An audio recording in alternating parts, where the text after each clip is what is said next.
Alright guys, welcome to the Soulscast, episode 7. This will be just on Dark Souls. The game Dark Souls itself, not 2, not Bloodborne, not Demon Souls, but we're just going to talk about Dark Souls. Yeah, OG. Which is a defining game. I mean, maybe Demon Souls started it, but I think Dark Souls defined it in ways. I guess we'll get to that. But anyway, I am Adam Blue. You can find me on bluegamer.net. That's where we host this, as well as SoundCloud, which I think is probably the best option. I think SoundCloud's very easy to use. There's an app for it. Yeah, it is. It's like you don't have to download podcasts. But I'm working on we're on iTunes, but I'm working on like getting it 100% because it's been like I've been confused about feeds and stuff, but that should be fixed here pretty soon. But anyway, yeah. Again, I'm Adam. With me is Shane Norton. Shane, if you want to introduce and plug yourself a little bit. Yep.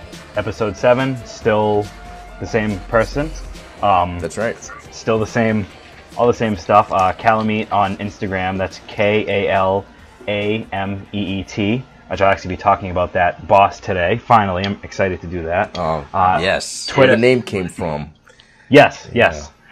Twitter is the same. Got to replace the L with a 1 because someone has the name Calamete on Twitter, even though I don't think their account is active, but whatever. My YouTube is Shane Norton. Search for me. I get a profile picture of a beer. I have almost probably 40 videos up now. And I got a quick note about some of my YouTube stuff I've been doing. I was recently playing Guacamelee, which I beat. I uploaded all my boss battle stuff to that. I uploaded a very amateur kind of test run of a boss from Link's Awakening DX for the Game Boy Color. I basically just propped my phone up and played and recorded the gameplay as I through my phone. So I don't know if I'm going to keep doing that with that game. I just wanted to give it a shot. You know what? I need to watch the video. I saw the thumbnail pop up in my YouTube thing, and I was like, "Oh, that's what he was talking about." I got to watch that, but I haven't. So I'll let you know if it's worth it, or you should just drop it and just give up on life. It's not the worst. It's so I don't know the right word. I've used guerrilla. I don't know if that's the right word. It's just so amateurish, like something like an 11-year-old kid would do when he wants to record his gameplay but doesn't have any kind of hardware or software to do it. Sure. But then one final note. My wife and I started playing Bloodborne together. Maybe a month ago, something like that. I've mentioned it a few times. We got to the end last night. She fought Gehrman is how you pronounce it. Yeah. She beat him on her first try, which I thought was very impressive. Yes. And I recorded the video, and I'm gonna have that uploaded hopefully tonight to YouTube. Because it was a good video. I liked it, and I was very happy for her because I was really happy because it took me at least 6 or 7 tries on my first attempt. So it was good. Doing it on the first try, that's impressive. Yeah. So what she needs to do next, and I was just watching a video about this. This would be more for Bloodborne stuff. Someone beat Gehrman in first person without getting hit. I watched that video today. I watched I watched it. Okay. And it was wild. That was crazy. I mean, yeah, being able to beat him just normally is hard. With just the gun, right? He just used the gun, and it was crazy. That's right. I forgot about that. Yeah, it was just the gun. But yeah, doing it on your first try, that is really impressive because, for me, when I play, I have to know what their moves are. And then I'm like, okay, second time around, sure. Sometimes I can do second time around. But yeah, first time doesn't happen too much. But anyway, all right, well, let's get into this. Dark Souls. Yep. I'm excited about this. So let's start with the introduction to this game. How did we hear about it? How did we find out about it? And when did we play it? You can start with that, Shane. Yeah, sure. Okay. Demon Souls came out in 2009. I don't know the exact date. I bought Demon Souls in October 2010, around my birthday. I might have got it with a GameStop gift card I got for my birthday. So I played that pretty extensively for a while. I don't remember when I first heard about Dark Souls, but probably spring of 2011, something like that. And it was released in October of 2011, so it released a year after I had bought bought Demon Souls. Mm-hmm. So I remember being very, very, very excited for it. I had always had an interest in Demon Souls, but I didn't have any kind of excitement for it because I never played it. But I really wanted to play it. But with Dark Souls, it was like, everything was amped up to 10. I was a huge fan of Demon Souls, so I was like, I wonder what they're going to do with this series. I'm super excited. I wonder what Dark Souls means. It's not Demon Souls 2. So, and I remember it came out on a Tuesday. I'm pretty sure most games do. I didn't get it until I think that Friday, so I had like a couple days I had to wait. And I had a friend on Facebook at the time that got it on the release. And I remember just being so jealous, that he was playing it. And I only had to wait like 3 days or something, but I wanted to play. And I'd been reading about it before it came out. Every single little article that came out, I read it. Just getting more hyped, which is what I do now for, what I did for Dark Souls 2, what I did for Bloodborne, what I'm already doing for Dark Souls 3. We kind of talked about that a little bit. So that's that. And I guess I can talk about the DLC and, a little later, because I think we'll get into that a little bit. But that's the main game. That's what it was. I played Demon Souls, and I followed Dark Souls from the moment I heard about it, and just that's cool. Was in love. Well, what's funny with me is even if I'm not into a series, I pretty much, just the nature of me, I follow all games, what's coming out, et cetera, et cetera. So I remember, when Demon Souls came out, played it, couldn't get into it, which, by the way, guys, I have like part 5 to upload of my Demon Souls playthrough. I'm uploading everything I'm doing in Demon Souls, so I'm at part 5 right now. That should be uploaded here pretty soon. Nice. So I'm finally into it. But anyway, after playing Demon Souls, didn't get into it. Then I heard about Dark Souls, and I remember it was a thing where something to do with they couldn't get the name to do Demon Souls 2. Yeah, it was something like that. Atlas publishing it, or it being the Sony development. Anyway, a bunch of that crap going on. So they just made something new and different called Dark Souls. And I remember hearing that, and I always hate it when that happens. I always feel bad for the original creator, because it's like they had this idea that could have been a multi, game plot and storyline, and his original idea, coming up with all that lore for Demon Souls. It's almost like it's not a waste, but if they had ideas of where to take it, it's like nothing more the creators can do with those original ideas. Yep. So I just remember thinking, that kind of sucks. Anyway, I remember game came out on the consoles, but because I wasn't that excited about it, I'm more of a PC gamer, and especially then I was like, I'll just wait for the PC version to come out, and I did. Actually, it came out, and I think shortly after it came out, it was already on sale for like $20. Because PC games go on sale. Yeah. Much. Yep. And it was Prepare to Die edition. I got it, and I when you get the Fire Link Shrine, there's two different ways you can go. I went to where the skeletons are, and I'm like, fuck this game. I'm not gonna play it. So that was until I was introduced to Bloodborne, beat that, went back to it, and I decided to do it by using my Games for Gold on 360 because of the issues with the PC version. You have to like tweak crap. I didn't want to deal with it. Yeah. I just decided to jump on the 360. Now, something else here. Before Bloodborne came out, actually last year, when Dark Souls came out for Games for Gold, I actually did jump in, and I got to Undead Parish. So I got a little bit further, but I was still like, this game's just, fuck this game.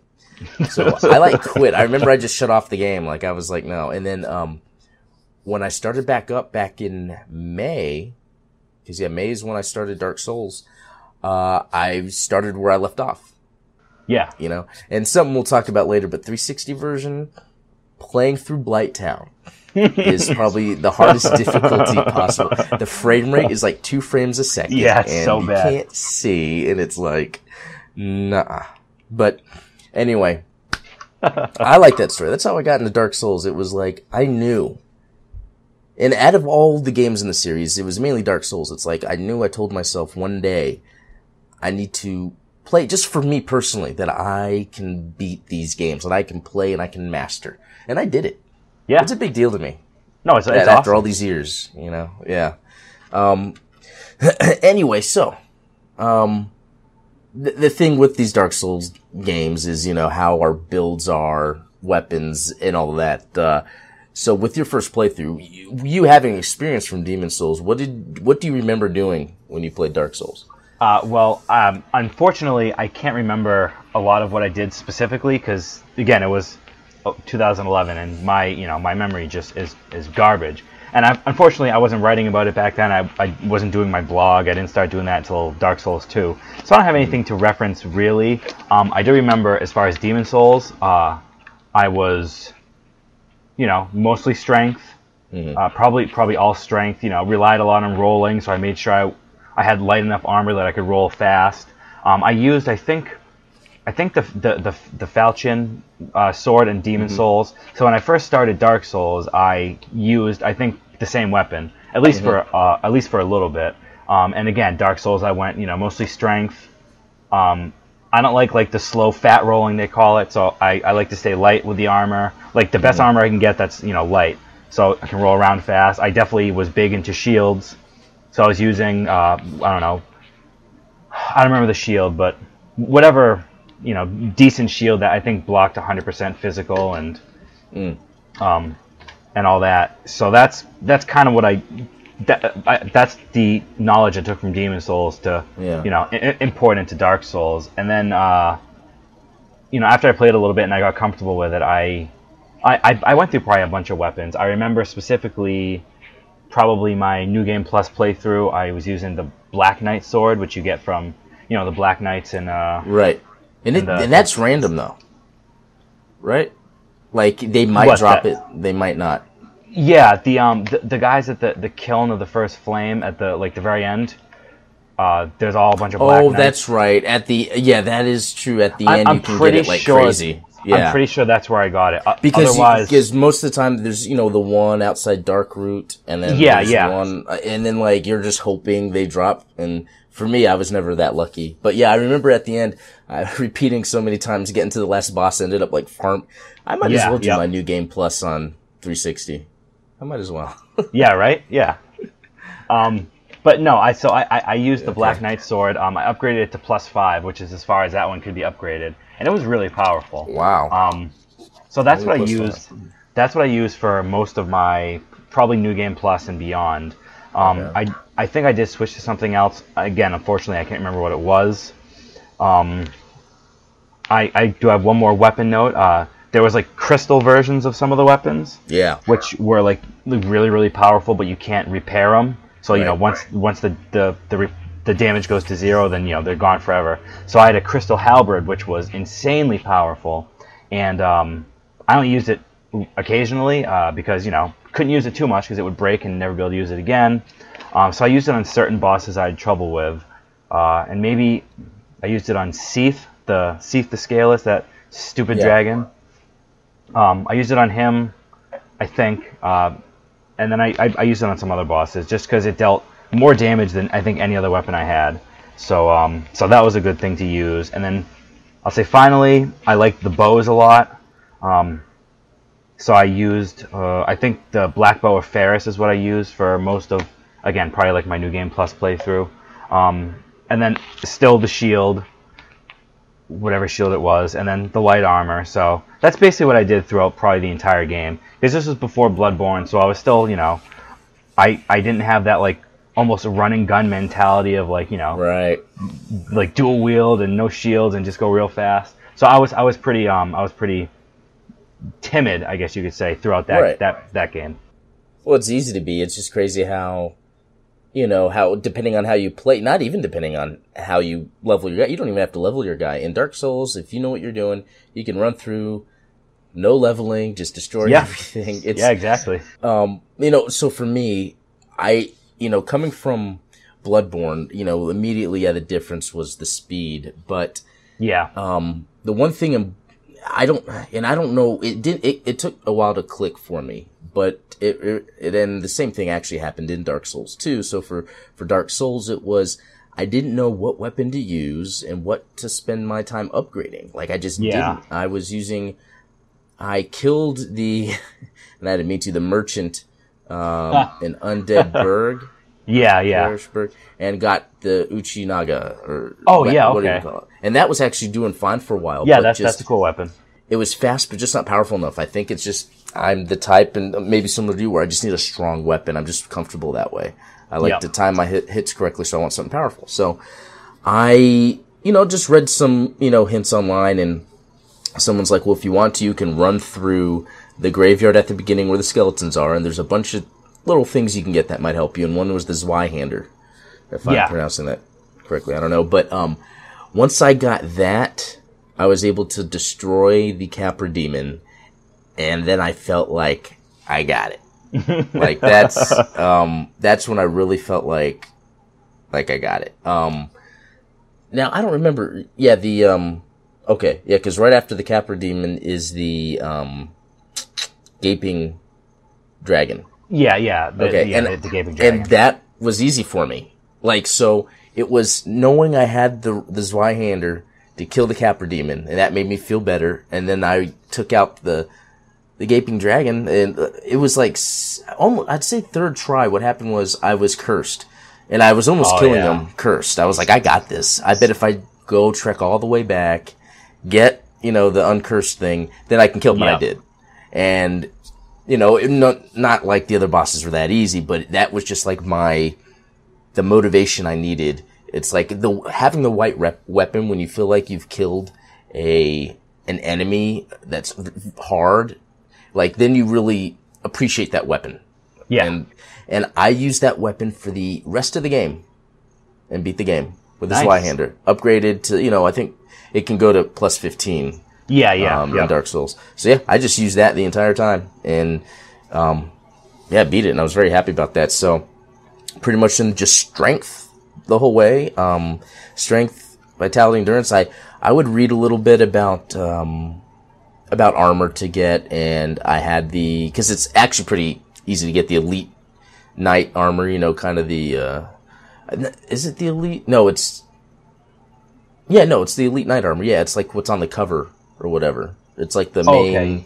I got that armor, and that felt good. I upgraded it and used that for the rest of the game.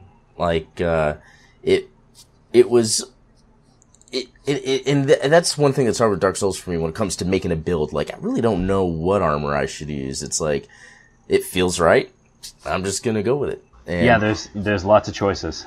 Yeah, there is. And so now I'm playing the PC version, and it's Prepare to Die and all that. And so I found, I'm really wanting to play it, so I took my time to use the Durante fix. I don't know if you've heard of that for the PC version. Some guy created this fix. It's a file you download, and then you mess with the INI. Anyway, I can get like high resolution, 60 frames per second. It looks great. And so I'm playing through it that way. That way I have all the DLC. I don't have to buy the DLC separately on the 360. And now with that build, it's like I wanted to do something different, but I don't know what to do different, because in order for me to really get by, I have to level up my strength and use a powerful weapon. So I had the longsword at +5. Okay. And then I got to Sen's Fortress, and those lizard guys take forever to kill. So they're rough. So what I did was, for my first time, I actually got past that dragon on the bridge. I didn't realize you could do it so easy. I always thought that was like a later game thing you come back and do. Yeah. But you can pretty much, like when he lands on the bridge, you can get past him. And behind him, where there's another bonfire, is a claymore. And I'm like, okay, that's different enough from the Zweihander. Yeah, I have the claymore. I think it's at +7. And so I'm having a much better time in Sen's Fortress. The enemies are nothing. It's just the death traps. That's the hard part. So, so I'm, I think, I hate to say this because I know a lot of people hate hearing this, but I think this is where Dark Souls 2 improved, is where you leveled so fast that you really had time to experiment. There's really no time for me to experiment with magic. In Dark Souls, it's like just the way I play and feel. It's like I need a strong weapon, unless I'm gonna grind and then get magic stuff. But Dark Souls 2, it's like, if I knew this, it's like now when I play, I know I could do things a little differently and like coincide magic with strength and all that. That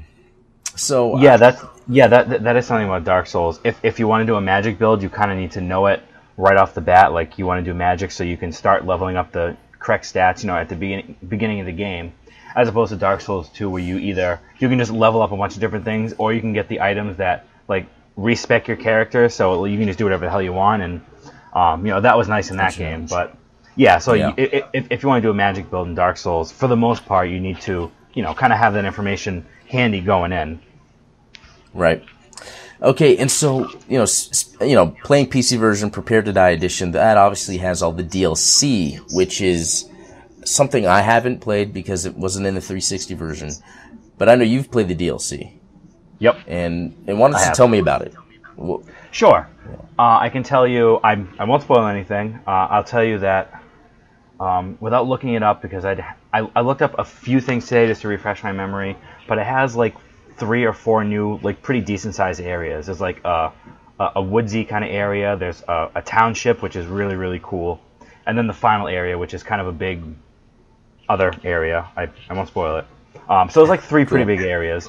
There's 4 bosses. You fight a boss. Immediately upon getting into the DLC, you fight a boss. And he's pretty tough. He's the easiest one. The last 3 are pretty hard. Let me think. There's the next 2 bosses are mandatory for the DLC storyline. Calamite, Black Dragon Calamite, is optional, but he's a lot of fun to fight. He's pretty hard, but he's really fun. He's a big giant dragon, and there's something you have to do to make the fight more manageable beforehand. So it's a little interesting. I don't really know what his lore is per se. I know that the lore of some of the other things in the DLC pertain to the main game, which is really cool, especially stuff having to do with Artorias, since, the DLC was called Artorias of the Abyss, so his character gets fleshed out a little bit, his story gets fleshed out, and other things like that. So on the whole, the DLC was awesome. I'll talk about it now. I don't remember when it came out. Like I said, Dark Souls was October of 2011. The DLC must have been several months after the main game came out. But I had been done playing Dark Souls for a little bit, and the DLC came out. I bought it, and I was super excited because it's new Dark Souls. And they had said originally that they weren't going to do any kind of DLC for it. That the game, the game that they shipped out was the game, and that was it. There wasn't going to be any extra. So I was really, really happy that they released some, because I know DLC can kind of be like a cash grab, like like this crappy 2-hour story for $10. Right. But Dark Souls 1 and 2, and I assume Bloodborne, put a lot of care into the DLC, and it's really worth the money. And again, it's a long DLC. It's got to be 7, 8, 9, 10 hours, something like that. Cool. There's new enemies, there's new bosses, there's new magic.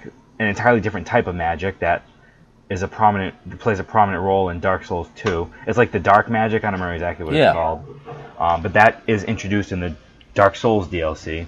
Cool. So all that stuff is great. So I think that's basically all I have to say about the DLC in a nutshell, without spoiling too much for you. It's awesome. Okay. Well, I wanted to ask something. So sure. I'm playing right now, and I don't know what's halfway really with this game, but I'm gonna the next time I play, I'll beat Sense Fortress pretty easily, and then be in Orlando. But where do what point should I access the DLC? I actually did look up today how to get to the DLC, because I had forgotten, because it's kind of weird. Like I said a few weeks ago, the Dark Souls 2 DLC isn't too hard to really figure out. Right. Dark Souls, you have to... I don't know if I should say the whole thing. You need an item in the Duke's Archives to get into the DLC. So you need to at least get to Duke's Archives. And there's one other thing you have to do first. So I would say in Orlando is like basically the middle part of the game. Once you beat Ornstein and Smo and get the Lord Vessel, that's like the middle of the game, or halfway through, I should say. So once you do that, you can get to the Duke's Archives. There's a weapon, not a weapon. There's an item you can get there early on that allows you to do something else to get into the DLC, and that's kind of how you do it. And it's weird and obscure because it's it's a Souls game, so that's how it has to be. But it's not too bad. No, I can't wait. And obviously, I'm probably gonna have to look it up. Maybe I'll take a little bit of time at first to see, but stuff like that, as much as I want to spend. I mean, really, if I had to figure things out on my own, it'd be over 100 hours on a playthrough, I would think. Having to search every nook and cranny. Yeah, that's actually something I wanted to say briefly as well. I don't remember my exact playtime because my PS3 is dead and I can't get on it to like check my game files. I had 2 characters on Dark Souls, and I definitely have all told over 150 hours, and that's beating the game probably at least twice with both those characters, getting the platinum, beating the DLC. So it's a pretty good chunk of investment if you really want to explore everything. And as a reference, I actually have a picture of my playtime in Demon Souls, and for the platinum in Demon Souls across 3 different characters, I have about 163 hours. Wow. And I would say Dark Souls is probably a bigger game, but for whatever reason, I just played Demon Souls a little bit more. And my 150 hours might be, that's just a guess, but I mean, it's a big game, and if you're playing through a couple times, if you want to get the platinum, you have to do a bunch of shit, collect a bunch of boss souls and items and blah blah blah. Yeah. So it's a big game. Yeah. Looking at Dark Souls, like, okay, so it took me 53 hours, I think, to beat. I forget exactly. Yeah. That's without the DLC. And then I was looking at, and I guess I wonder if it's the same with Dark Souls as Dark Souls 2, but it looked like there's a lot of, if I was gonna platinum or get all the achievements, whatever system I'm on. Yeah. It seems like there's a lot of work compared to Bloodborne. Yes. It seemed like that it was a bit easier to do. No, Bloodborne is definitely the easiest of the 4 to get the platinum. Dark Souls, there's a lot of, I guess, grinding to get items and to get upgrade stones, I think. Mm-hmm. There's a lot more to do in Dark Souls. And it's it's all fun. It was great fun to get, even though some of it was frustrating, but Bloodborne was almost just beat the game, go through the Chalice dungeons, and that was basically it. It was for a platinum, it was pretty easy. Dark Souls it was much more difficult. Although, if you don't know about the save exploit, you would have to play through. That's true. Yep, that is true. Yeah, you have to play through that 3 times. 3 times. You actually have to play through Dark Souls at least 3 times to get the platinum, because you need 3 different souls of Sif to create 3 different weapons, because his boss soul creates 3 different weapons. So you have to play through 2 full times, and you have to play through a 3rd time long enough to get to Sif and beat him. And then I guess you actually have to play through to get to the giant blacksmith in Anne Orlando. So you have to play the game at least 2.5 times to get the platinum. Dang. And I don't think there's any kind of exploit to bypass that, unless you're playing with someone online and they just drop the items that you need. Well, there might the boss souls or whatever. Because I was watching, and that's actually a whole other thing we can talk about with Dark Souls. I was watching this guy. His name was like Lobos, I think. I forget his name. I've seen some Lobos videos. Yeah, that guy's crazy. Great. He's ridiculous. Dude, I was watching one today where he was doing it, where he cheeses every boss. Oh, really? And he killed the Asylum demon. Is it the Asylum, the first one? Because I know there's 2 different demons you fight there. Yeah. Asylum is the first one. Yeah, he killed it in 3 hits. It didn't even attack him once. Nice. And then I was watching him play Black and White. Like, it was all in black and white. Yeah. Like, the whole game. We couldn't see the HUD, nothing. Anyway, I totally forgot where I was getting at with him. Oh, no. Yeah, so when I was watching him play, he was showing how to easily duplicate items. And it's like, okay. I guess maybe if you wanted to, if you're at Sif, if it's possible, maybe his soul, you could duplicate that in a way to, I mean, I don't know, but then it's like, because I almost feel like, on one hand, playing through just to get to him, just to get his soul, just to make an item, is it really worth it to do that? And also, is it a weapon you really need? Are you even really going to use it? So are you doing it just to get the achievement, or are you doing it because it's part of gameplay? You see what I'm saying? I would say you're doing it probably just to get the achievement of the trophy. With his soul, you can make 2 different swords, and I think a shield, if I remember correctly. And I definitely didn't use any of those. I got them just because I wanted to get the platinum. I decided I was going to try to get the platinum on it. So,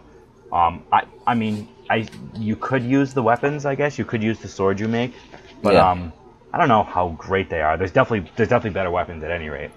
Yeah, so that's interesting. So, what are some of your favorite areas in Dark Souls?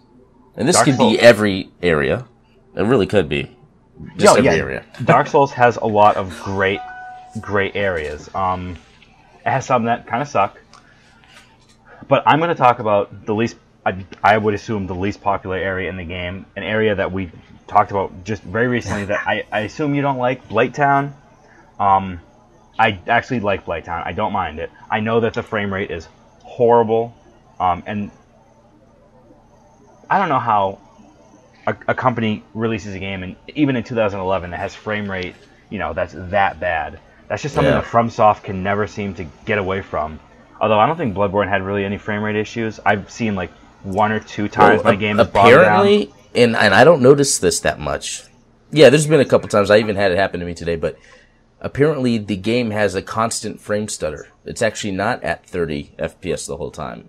Or it's frame skipping or something where it's like at every 29th frame it duplicates frames or something to make it seem like it's 30, but there's some people that notice it and they won't play Bloodborne because it bothers them. Oh, really? That's very awful. Interesting. Wow. I mean, wild. luckily I don't notice it. I mean, I do notice it's 30 FPS and it goes down sometimes. It's like I can notice FPS and sometimes, so I'm one of those that like when I play, games like on PC, I want 60 FPS and all that. Yeah. But like, I think 30 looks fine, and with Souls 30 looks fine. But when I was playing Blighttown on 360, oh my god, the frame rate. Awful, and I don't know if it was the same on the PS3. It definitely was. Yeah, it definitely was. And on PC, it's funny, I didn't even get the master key, but I made sure not to go through Blighttown. I just took the Valley of the Drakes, long way, through the back. But anyway, yeah. Well, it's funny, with Blighttown, it's like I hate it. And that's the thing with these levels in areas in each game. The ones that stress me out the most, it's so rewarding that you look back. And it's not like a game where it stresses you out or it's like, it sucks and then it's done and you don't feel reward, then you don't care. But it's like, the Souls games have that element of rewarding feeling. Yeah. And so absolutely. Then anything you do just feels great. So Blighttown, that felt great when I was done. Oh yeah, that's awesome. I didn't have a problem with the FPS. It's funny you mention it because I don't think I could tell the difference between 30 and 60. I never knew what frames per second was until probably just a few years ago. So like as far as all that technical stuff, it's over my head. I'm like I might as well be a caveman. I mean obviously I noticed Blighttown where it's like you said, like 2 frames per second. Yeah, that's noticeable. Yeah, so that's bad. So at any rate, I like Blighttown. I don't know why. I like the look of it. Maybe I just like how slow it goes. I don't know. I like it. I like it when you, real quick, and I didn't notice this until later in Blighttown. I remember Blighttown was a whole day or 2 trek for me where I was like trying to just get there. And at one point I look up and I realize you can see the sky. Yeah. And then that kind of like opened it up to me more. It made me feel like more of I know where I am, so I had a better grasp of Blighttown. And I think just all in all, because that's what they do in Dark Souls. They make no matter where you are, it means something. Yeah, no, it definitely does. Something I like in Blighttown, you can get to the Great Hollow and Ash Lake from Blighttown. Did you get to those areas? Really? No, I got to where, because if Ash Lake, is that where the Hydra is? Yeah, there's a Hydra there. It's like an underground lake, basically. It's sort of like the Moonside Lake from Bloodborne. I think it's a lot better than that, but it's kind of similar. I got to a point in my first playthrough through Dark Souls where I could take a ladder to the Hydra, but its attacks were killing me, so I could never make it down the ladder. Well, there's 2 Hydras. Shortcut, huh? There's 2 Hydras in the game. Oh. There's one in the Darkroot Basin, I think, which is like at the bottom of. I think that's what I'm thinking. Okay. Yeah. Okay. So where's the shortcut in? Okay, Blighttown? in Blighttown, if you get to the very bottom, you're in like the poison swamp. If you go, I'm trying to think. If you get to the bottom, like down all those like boards or whatever, Yeah. You can kind of go to the left a little bit, and there's like a big giant like tree trunk that you can run up, and there is a treasure chest there, and you can open it. I don't remember what's in it. It might be humanity. You can hit the wall behind it, and it's like a fake wall, so it disappears, and then you can run up, and then it's just a dead end. You can hit that wall, and it also disappears, and then it brings you to an area called the Great Hollow, which is a big giant like tree, and that area is actually a little annoying because you have to like jump down tree limbs and make sure you don't fall too far because you'll die because it's a huge tree. So you get down to the bottom, and then you're at Ash Lake, which is a big giant like underground lake basically. It looks really, really pretty, and it's pretty spooky too. It's maybe one of my favorite areas in the entire series out of all 4 of the games. But there's a covenant down there that you can join, and there is another Hydra down there, and there's like a few items as well. But it's really, really, really cool. And do you recommend going there, like, as long as I've rang the 2 bells, I'm probably powerful enough to get through it? I don't... It's super, super short. In fact, I don't think there's many enemies. Besides the Hydra, there might be a few of those basilisk enemies that, like, give you curse, like the almost frog-looking guys. Oh my god, yeah. No. Is it that or... Shit, it's either that or those big mushroom guys. It might be the mushroom guys, actually. But yeah, the enemies aren't really a problem. I would suggest going there. I would suggest going there just to look at it. It really looks amazing. It's a very, very, very cool area. Cool. So that was one I liked. And I will say real quick, Duke's Archives. I hate going through that area. It's tough. It's annoying. I love the look of it though. I like all the books, all the tables and chairs. Really cool. Yeah, different than the rest of the game. The rest of the game is more of just organic. It's very unique, and it reminds me, or Canehurst Castle from Bloodborne kind of reminds me of that area. That's right. So, and then real quick, because I've been talking for like 50 minutes. That's cool. My least favorite areas, I'll just kind of list them off. Crystal Cave, I don't like. The Catacombs, Demon Ruins, Lost Izalith. I don't care for any of those areas. Especially the Demon Ruins and Lost Izalith. It's just so much like bright orange lava, and it's just kind of boring. They're not my favorite areas. They're kind of crappy. But you know what? I would agree with you on that because, when I was done with that, the boss is weird. But he definitely is. It's more of just like go from point A to point B, and then just the enemies are just the same old, and you can run past them the whole time. I keep forgetting what enemies they were, but like.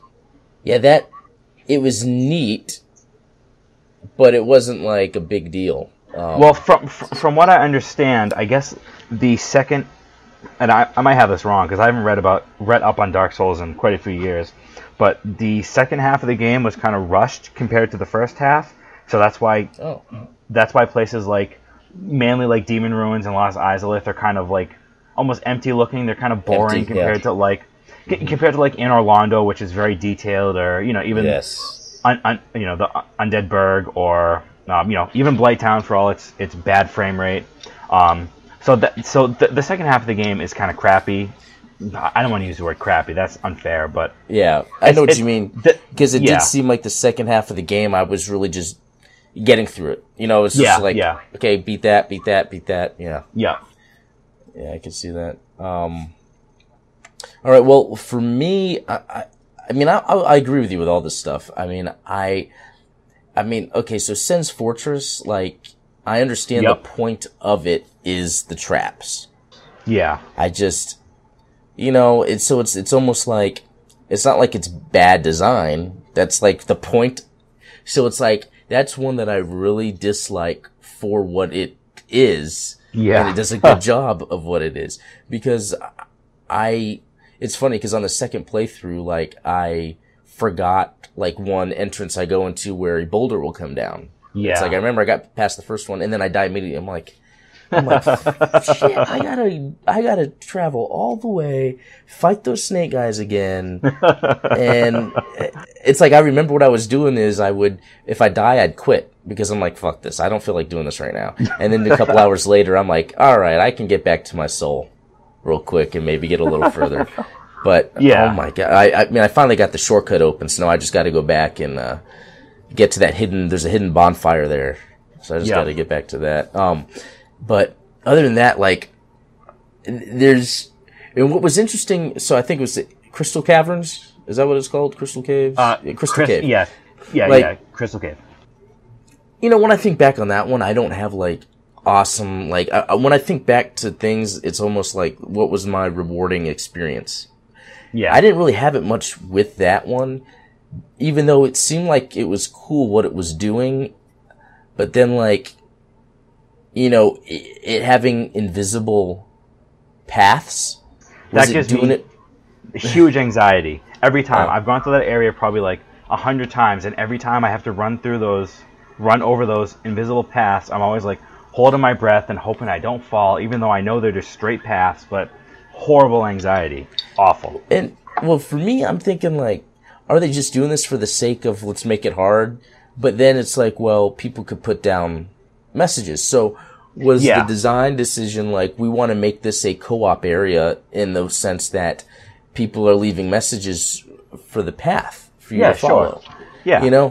But like, I don't know, like, it just didn't do much for the semi trial and error, because it was kind of like a maze in a way. Yes, it is. There was nothing else there. And even the boss was pretty easy, because the boss, the boss, you had the boss is Seath for that area. That big, you had to destroy that thing behind him. It was like a sword. Yep. And then I did that, and then you were able to really just like hack away at. Except he had curse, so like, I mean, you had to get away from that. But no, he's not too hard. So I felt like that area, but I love everything else. Like, just thinking about Undead Burg, like, it's just the way they introduce you to the game. Like, I love Undead Burg, getting to there, the path to the, what's that demon called? That's on the bridge demon. Taurus demon. Taurus demon, there you go. Just the path to him. It's just really cool. Like, I don't know. It just feels like that's Dark Souls right there. That gets you into the game. That's like, you want to know what Dark Souls is? Go through Undead Burg. Yeah. And then even like just standing, like when you're in the towers of that area in Undead Parish, you can like see other parts of the game. Yeah. And that's really cool. But I think at the end of the day, like, Anor Londo just, it was like, it had such a big presence, and you feel that, like, when you think Dark Souls, it's like Anor Londo, because it's like, I've gotten this far. Yeah. And then if you've gotten that far, that's great. If you've beaten it, that's even more rewarding feeling, and, that was definitely amazing. Like, looking at these other areas here, the depths, man, I didn't mind it too much, but when I first played and got cursed, like, that was... Yeah, that's awful. That's killer. That's like... Yep, fuck. it sucks. I know. Like, when I saw what happened, and then I respawned, I had half health, I'm like, I'm at Firelink Shrine. And it's like... because I guess I didn't... there was that bonfire there, but even that, like... Man. I remember that. Yeah, I'm not a huge fan of the depths. It's okay, but it just seems... It's not that interesting compared to a lot of the other areas. Right. It's like really narrow corridors. It's a fucking sewer basically. It's the depth, so it's not not amazing. Okay, and so between like talking about depths and like Blighttown, because Blighttown's kind of like the next one, almost, if you want it to be, and then like even getting to Sen's Fortress, like the thing with Dark Souls is not allowing you to teleport. So I think these are, in my opinion, the major areas of the game where you may have to do a lot of traveling. So if you get cursed in the depths, you have to not only travel, I feel like I'm losing my voice, sorry, not only travel back to the merchant that's in the, I guess the water drainage area under Undead Parish or whatever, to get the uncursed thing, but yeah, but then you would have to then get enough souls to then buy it. So it's like you can't just teleport. You have to like walk through all that shit to get there. And so when it comes to the areas of Dark Souls, like, I wonder how different the game would be to me if it initially didn't have all that traveling you had to do, if it had fast travel right away. Yeah. I mean, I just wonder because and that's where I think Bloodborne found the best way to do this, because in Bloodborne it seems like you can pretty much walk anywhere except for dream or nightmare areas. You can walk from one place to another, but each area, once you got to the end of an area, you pretty much unlocked how to get to the bonfire or lamp. So like Dark Souls seemed to want people to travel a lot, and then Dark Souls 2 wanted to have more areas and different areas in the teleporting and the bonfire. So I'm just interested in what they're going to do with 3, because I still don't know how I feel exactly on those parts of Dark Souls. Blighttown, like, if you're going through Blighttown and you couldn't make it to that first bonfire, it's such a pain in the ass. Yeah, it's torture. It's get rough. Back to that. Yeah, like, it sucks. Sense Fortress. Like, when you're trying to figure out, I mean, that is probably the hardest parts of that game, I think. Most stressful, and this is taking time in consideration too, because it's not, it's hard, I'll retry, it's hard to retry, it's more of, it's hard, fuck, I gotta take my time to get through this again, am I going to fail again, you know? Yeah, it drains you. Yeah, it does, so I don't know, that's something I always think about. I really find it fascinating, the design decisions on fast travel versus exploration. You know, they introduced the teleporting later. I don't know. I think that's a whole other discussion too, maybe. Well, let me ask you. I've been curious. Did you do the Painted World of Ariamis? Did you do that area in Dark Souls? I didn't, but I plan to do it this time, and I feel bad because, like, I remember I had the doll. Like, apparently you have to do it with a doll. Yeah. You get like a peculiar doll, I think. And where do you get the doll? Because I don't know how I got it the first time. You have to go back to the undead asylum that you're in at the very beginning of the game. You can it's kind of weird to get there. You have to like.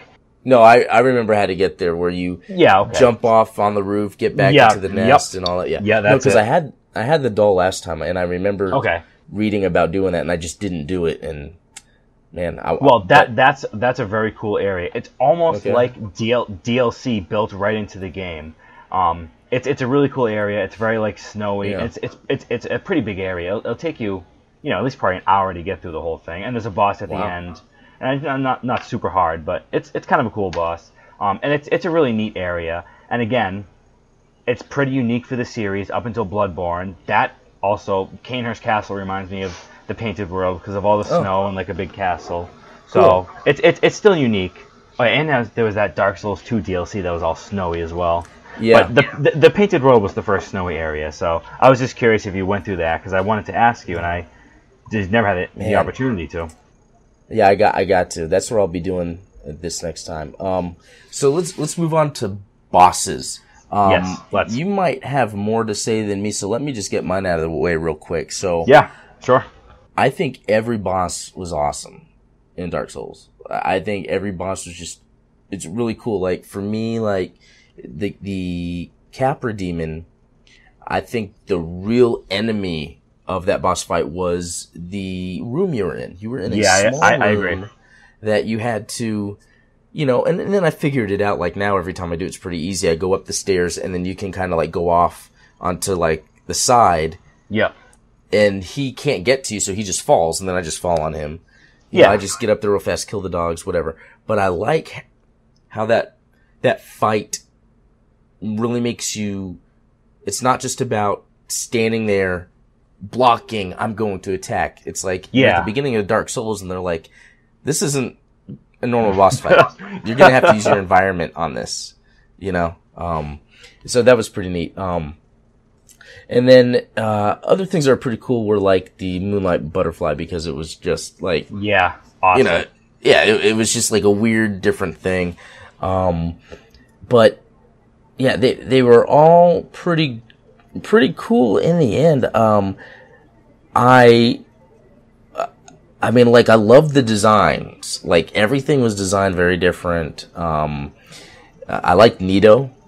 Yeah, Nito's really cool. Yeah, that was a cool one. I luckily beat him on my first try, but I died when I did it, which was interesting. I died when I killed him, like Rom. So like I had to go back. He was dead, but you know, and I didn't really have to go back, but I felt like I wanted to go see what was going on over there. Yeah.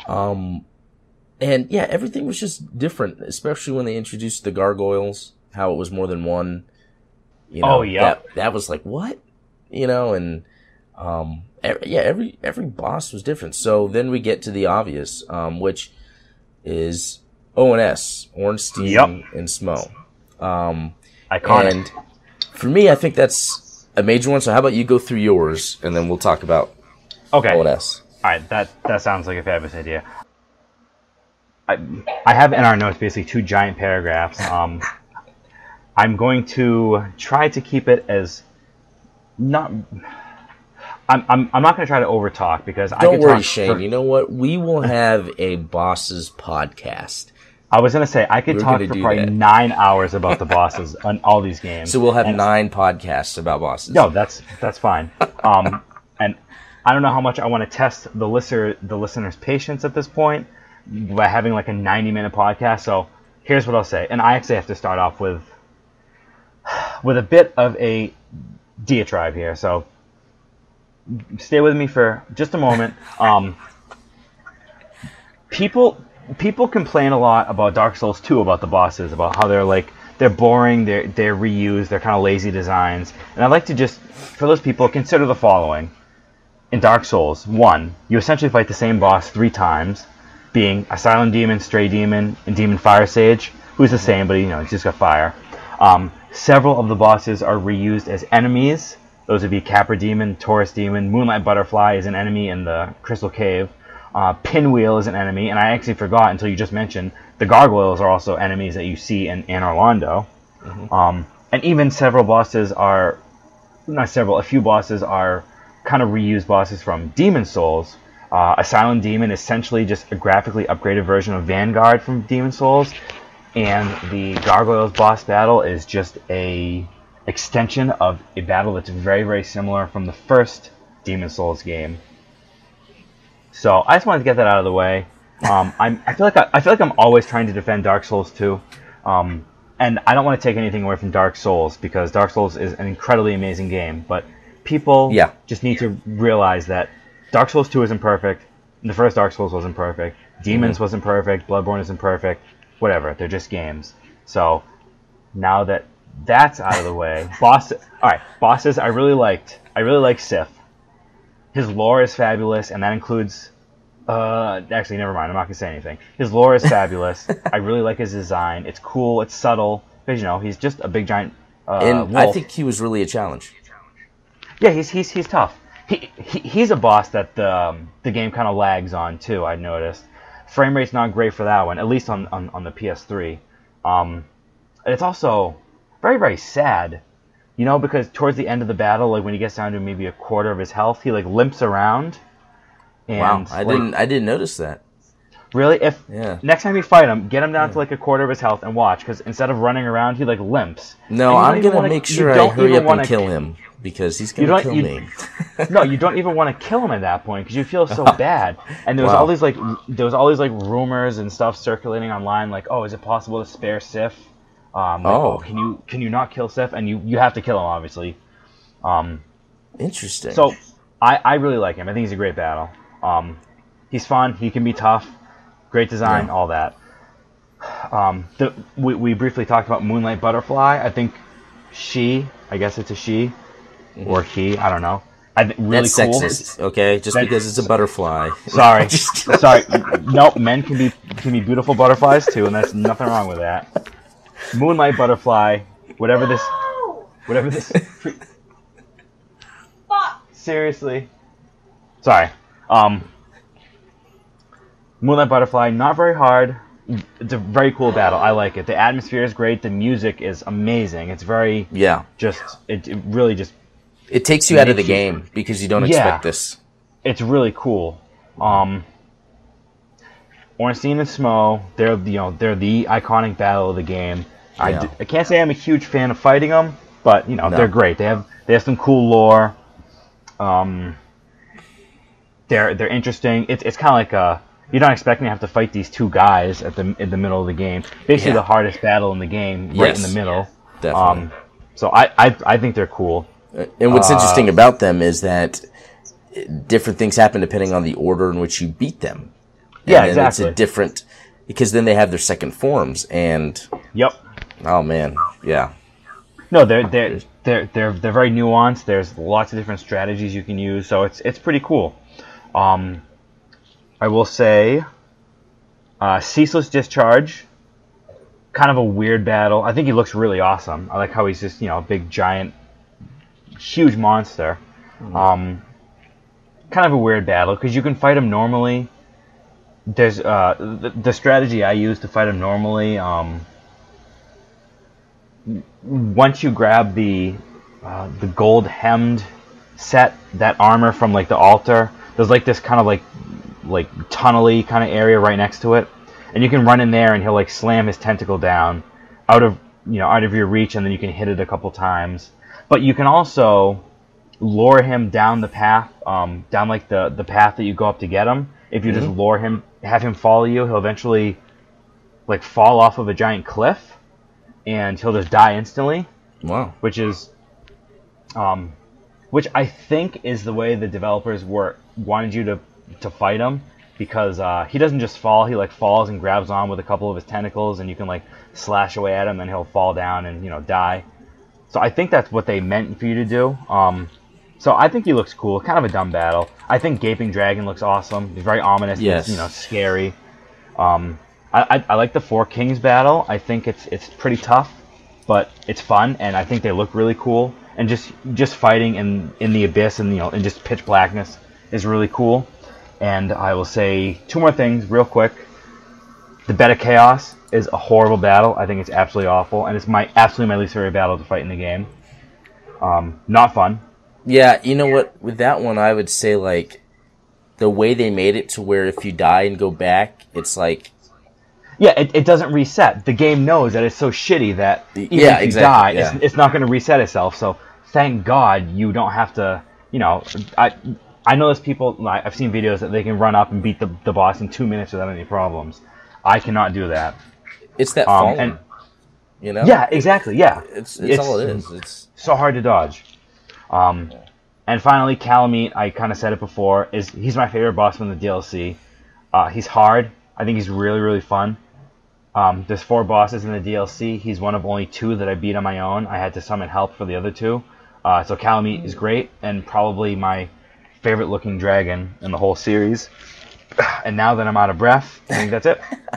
No, that was good. That reminded me, Four Kings, that was tough. I mean, Four Kings, I was just wearing the right rings, beside the one you need to get down there, to just have enough health so that I could constantly just slash until they die and that I'm still alive.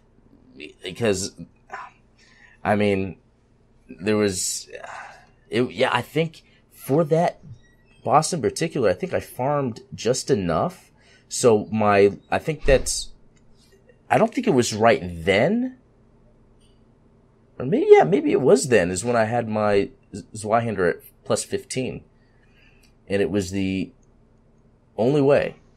And then maybe my armor too, because that's like once after Inorlando, you can kind of go in different order, like, to get other boss souls or whatever. But no, Calamite, I actually cannot wait to play Calamite from the DLC, since I haven't done that yet, and my playthrough so far on PC is going good, so hopefully I can get to him soon. At what point in the game did you play Calamite? Like, is this like... That's a good question. When the DLC came out, I was on at least my New Game Plus character, so I did all the DLC on New Game Plus, and I might have even been close to the end of the game. Like, I had a save file that I had played, and I just stopped playing because I was done playing the game for then. So I think I just picked that save file up from wherever I was, and again, you have to be at the Duke's Archive, so I was at least decently, through the game. So I was probably pretty close to the end of my New Game Plus playthrough, probably like 3/4 of the way. And he was pretty hard. He's definitely doable because I beat him solo, but He's Cool. pretty hard, but he's very fun. He's one of the more fun bosses I remember fighting, and just I enjoyed him so much. When I signed up for Instagram a couple years ago, I used his name. I think the name I usually use was taken, so I decided to use Calamite. I think your name, you like to use like Nosferatu for stuff, don't you? Yes. And that's what that's what I usually use. My PlayStation name is Nosferatu 3, because Nosferatu is used, which I was a little annoyed about. I liked Nosferatu 3. That's funny. That's good. That's a good one. But anyway, I guess that's all with the bosses. Now, there's something you wanted to talk about real quick? Yeah, I mentioned it to you in our some of our email exchanges, and this is something that I was really obsessed about when the game came out. Dark Souls came out on October 4th of 2011. Skyrim, Elder Scrolls, I think it was 5. Skyrim came out on November 11th of that same year, so just a little over a month later. And I remember a lot of stuff online, even like IGN, people on Facebook, all that stuff. It was a big Skyrim versus Dark Souls debate, because they were both big, giant, RPGs that had just come out. And at the time, I was like this huge fanboy, and I was like, oh, Dark Souls is the best, Skyrim sucks, even though I like Skyrim a lot, and I got the platinum in it, even though it was the buggiest game I've ever played in my entire life. Yeah. Holy shit, I've never had to hard reset my PS3 more. But it was just this big giant debate, like, oh, what game is better, and like, oh, Skyrim sucks because it's not Dark Souls, and I used to kind of think like that, but I don't anymore, because I think I've grown up a little bit. But essentially, it just kind of shows what a different game, even back then, the Souls series was compared to everything else. Like how different it was compared to even the biggest name RPGs. Dark Souls was about combat, atmosphere, exploration. The story and lore took a bit of a backseat, whereas Skyrim was really all about exploring a huge world, getting in on the big, giant, grand scale story, and the combat in that game sucks. It's horrible.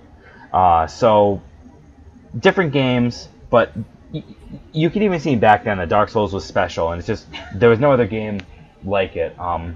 That's really all I wanted to say about that. It was just something that I always thought about, and I still think about. It was such a silly thing, because those games are so different you can't even compare them. Yeah, well, what I want to add to that is, so there's there's people that are into like different genres of games, and so someone could, for instance, I cannot stand RPGs.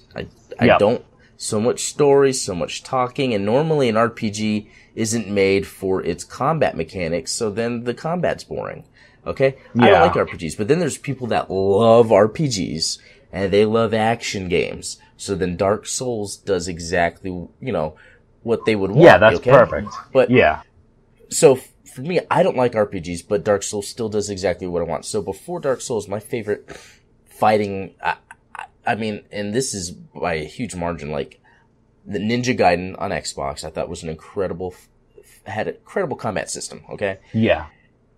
But these Demon Souls, Dark Souls games, it's almost, I almost want to say that they are, it's like combat simulation. Yeah. Only because like each move you do has its animation, blah, blah, blah, stamina, blah, blah, blah. We can go on that forever. So like when someone says like, oh, you like Dark Souls, what about Skyrim? My thought is like, dude, they're nothing alike. But people are like, what? But no, they're so giant different. RPGs. But I mean, that would go for like any game, But for someone that loves RPGs, when they're playing Dark Souls, maybe they're really not playing it for the combat. It's just that the combat is good for them, but they really are interested in the lore and all that. So it's like you can come across somewhere like, dude, do you play Dark Souls? This is so good. And they could be like, yeah, man, I love the story. I love when I got this magic. And I'm like, what about the combat? There's no other combat system like that. They're like, oh yeah, it's pretty good. It's like, it's weird. So, we're always going to see debates like that, out there. Yeah. And, I could definitely see that happening, because there are people that when they see Dark Souls, they are seeing RPG. Whereas I'm the person, when I see Dark Souls, I'm seeing action game. And to me, Dark Souls is just like Ninja Gaiden. Ninja Gaiden was incredibly difficult. And some people can't even beat the first boss in Ninja Gaiden. And once you master it, it's so rewarding. And even later in the game, Ninja Gaiden gets so freaking hard that there's some people that just give up. All I'm going to say is, did you ever play Ninja Gaiden, by the way? I've never played it. I don't think I've played any of them. Even on the NES, I haven't played any of them. Oh, well, you should give Ninja Gaiden a shot on Xbox if you ever get a chance. And there's this part with the fish, okay? That's all I'm going to say. It's the fish. And, like, there's a lot of... That's near the end of the game, but there are people that give up there because it's so hard.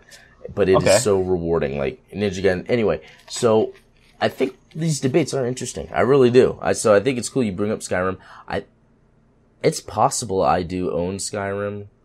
You know, I got it cheap on a game sale, but I played Oblivion, could not...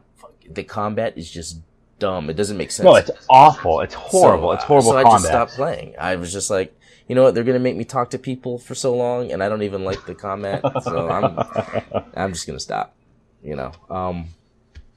Anyway, well, do we have anything else related to Dark Souls as a whole that we can discuss on this episode? I'll say, kind of in closing, it was not my first Souls game. Demon Souls was. It was the first Souls game to really hook me and get me obsessed. I was kind of obsessed with Demon Souls, but not on the level that Dark Souls obsessed me. I beat it. You know, I read everything about it. I listened to a bunch of lore videos on YouTube, like watch videos on YouTube, all that stuff. So Dark Souls is very special to me. It really hooked me, and you know, it has a very special place in my heart.